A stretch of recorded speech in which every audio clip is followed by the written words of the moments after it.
Bloodbather by Psyopticnerve.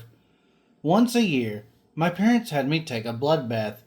It was always on the day before my birthday, a tradition I didn't really enjoy, but never questioned. My mother would lead me to the tub, my father sitting on the edge, dipping his fingers in to check the temperature for me.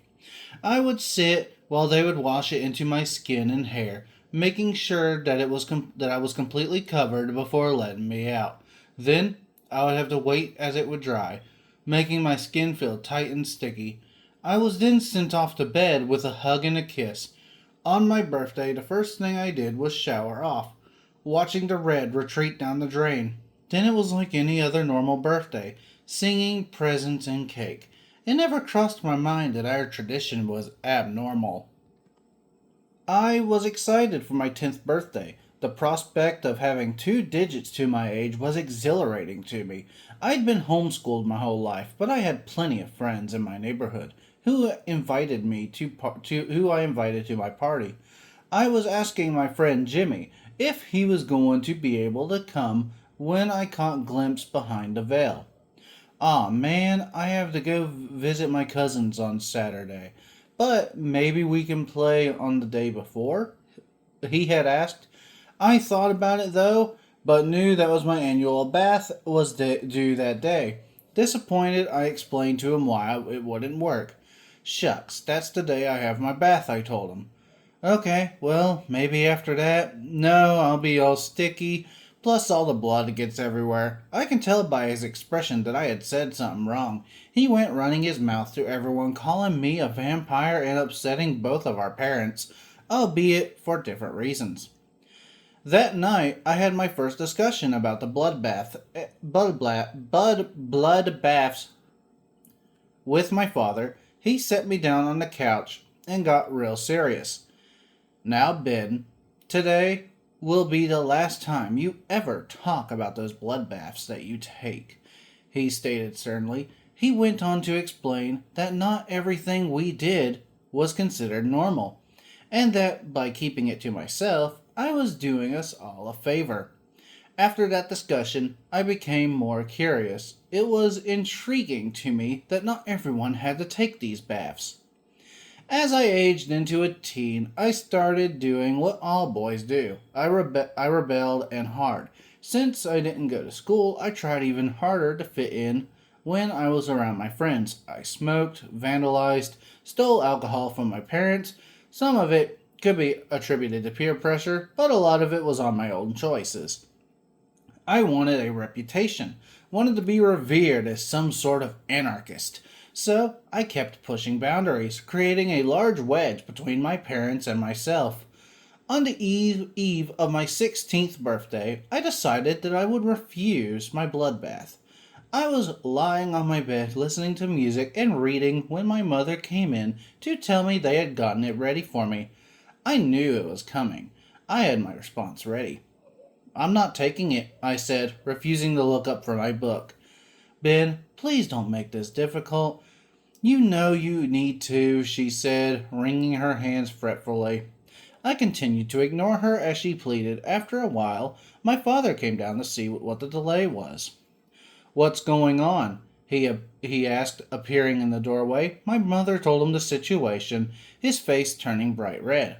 Ben, this is happening one way or another, he shouted.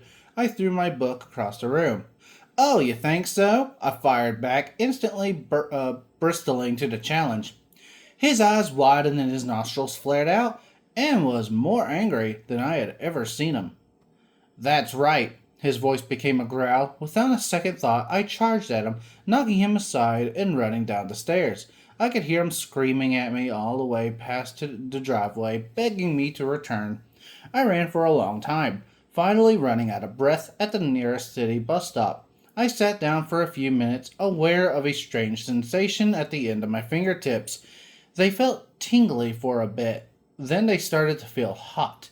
Terrified, I watched as they began to blister, running up past my knuckles and cracking open the skin on their way upward. Howling in agony and shock by what I was seeing, I fell to the ground and writhed It wasn't a soul around. My cries for help went unanswered as the skin kept bubbling and cracking, making it all the way to my elbows. Headlights appeared in front of my eyes. I thought I was nearly blind with the pain. I recognized my father's car. He leapt out, grabbing me under his armpits and pulling me into the vehicle. I kept screaming during the drive, showing him my disintegrating arms. We drove at a breakneck pace, my father cursing the whole time, his face white. He told me to hold on a little longer and that I would be okay soon. I expected him to take me to the hospital. When we pulled into our driveway, my entire arms and shoulders looked like raw hamburger meat. My skin blistering around my neck and down my sides. It was the most intense agony I have ever been in. My body went into shock. I vaguely recall being carried out of the vehicle, my mother running out to help. We went up the stairs, both of them grunting under my weight. Then blackness took over. Voices around me, swirling disorientally, started to come back into focus. Gradually, the sensation of pain seemed to have lightened. My arms were no longer on fire. He was this close. This fucking close, my father was saying. Sounded like he was going to break down into sobs. My mother hushed him, telling him that he had done a great job and that he had saved me again. I could now feel that I was in a familiar substance, warm, inviting, soothing to my blistering skin. The bloodbath. When they noticed that I was awake, they both broke down, telling me they were worried they had been, how worried they had been, how they could never live without me, and that their entire world were in hysterics. Got me going as well, realizing how awful I had been to them over the years. They both held onto my hands as I let the blood saturate and heal my mangled skin.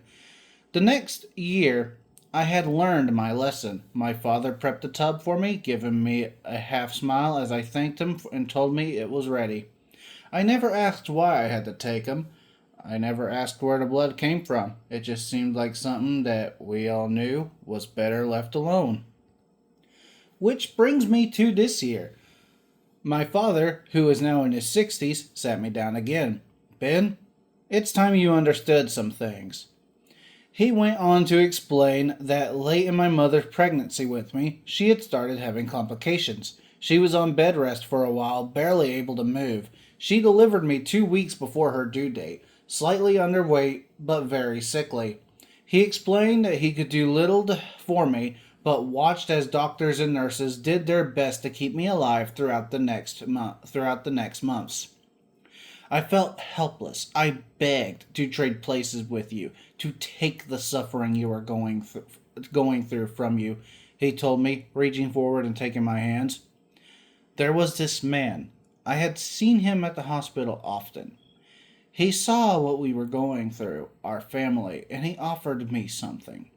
Told me that he knew a way to help keep you alive. I didn't want to hear it. I told him to leave me alone, but he persisted, claimed that he was an angel of sorts. As you got sicker and sicker, closer to death's door, he kept telling me he could help. I shook my head. This was a lot to take in. All of this new information to me. My father continued, tears spilling from his eyes as he went on. Ben, I was desperate. I loved you so much. I couldn't lose you. I gave in, asked him to help. I begged, told him whatever he had to do it. He smiled at me, told me that he would save you. And just like that, you started to get better.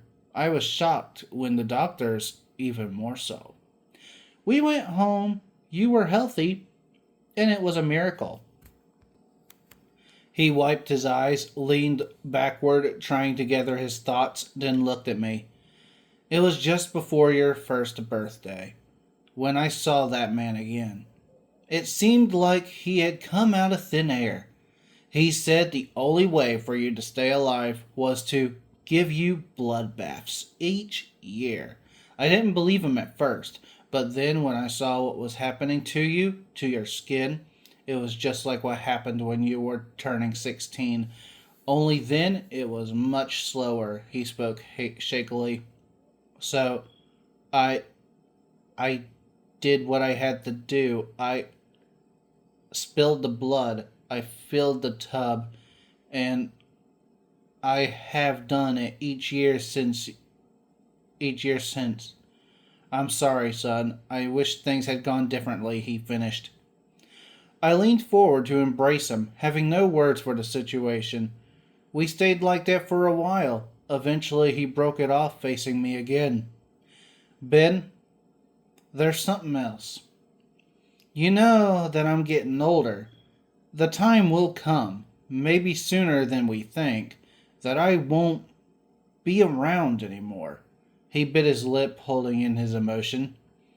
Ben, when that happens, you'll you'll have to start filling up the tub yourself.